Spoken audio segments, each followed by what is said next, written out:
All right, now once we've balanced equations, we need to be able to take it a step further. Actually, it's more of a step back by predicting the products.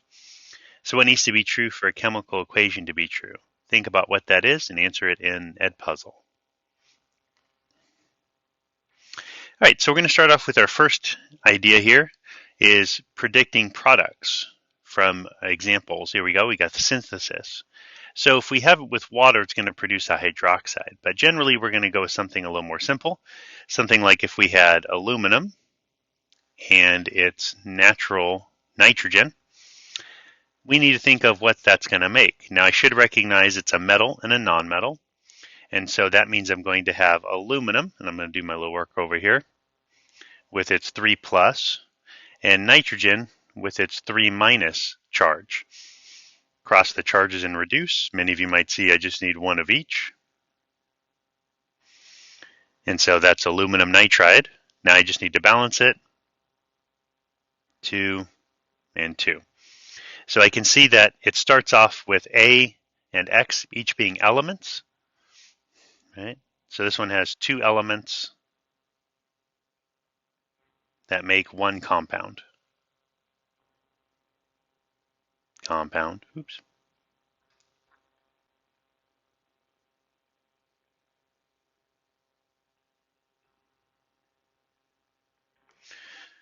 So this is how we understand it because 2 elements are on the reactant side.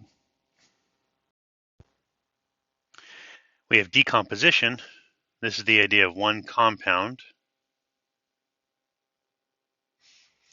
decomposing into 2 elements. A very common one that uses electrolysis is breaking water into its hydrogen and oxygen. And you can see that I know H2 and O2 in its elemental form are diatomic, not just H and O. From here, balancing I don't think is too hard, as we now have 4 hydrogen and 2 oxygen. So again, decomposition you might know from your biology days of like decomposing, it's breaking into simpler, smaller elemental forms. Now we get into single replacement. So this is an element. Oops.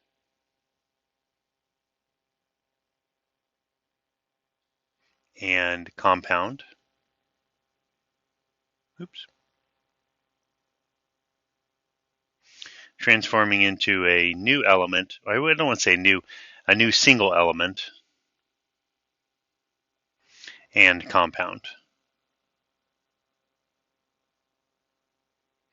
Now you can see that the element and compound, it can be replacing the metal ion, like here, or you could be replacing the non-metal ion. So like will replace like. You know, a non-metal will replace a non-metal, a metal will replace a metal. So for like this one down here that we have, we would have something like copper and silver nitrate. And you'd recognize this to be single replacement because you have an element and a compound. Copper is a metal, so it's going to replace the copper. Now I know we wouldn't normally know what the charge of that is, but that's okay. And it's going to displace or replace silver, kind of booting it out, thinking of it like a dancing partner. One's going to replace the other. And then we would have it balanced. We could see evidence of a chemical reaction because you know what copper looks like, and that this wasn't there before, and this was originally clear and now is blue. So this kind of single replacement has replaced the copper into the nitrate, which is blue, leaving the silver, which is this kind of fuzzy looking stuff. The only reason it's not shiny is because it's not polished. Next, double replacement. So 2 compounds as reactant makes 2 compounds. So this is like having 2 dancing partners, and let's say the men switch or the women switch if we have regular binary couples. Makes it simplistic of just the same sex or gender switch. because of the idea that they will switch and then it will be a new partner, a new pairing cup. So one we have for this one down here, we've got potassium iodide and lead 2 nitrate.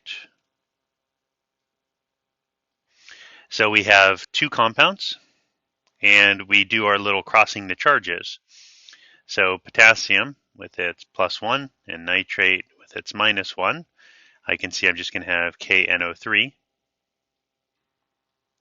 And then lead, I know it's 2+ because there are 2 nitrates in PbNO3 2. Iodine is its 1-. Cross the charges, I get PbI2.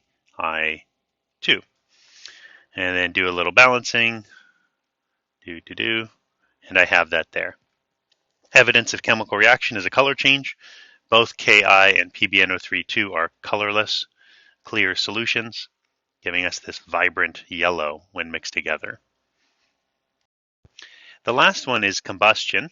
So it's a carbon compound with oxygen to produce carbon dioxide and water. So this is always the case when we're thinking of combustion. So how would you recognize it? Well, you'd have some kind of carbon compound, usually a C and a H, a hydrocarbon. It might even have an oxygen involved.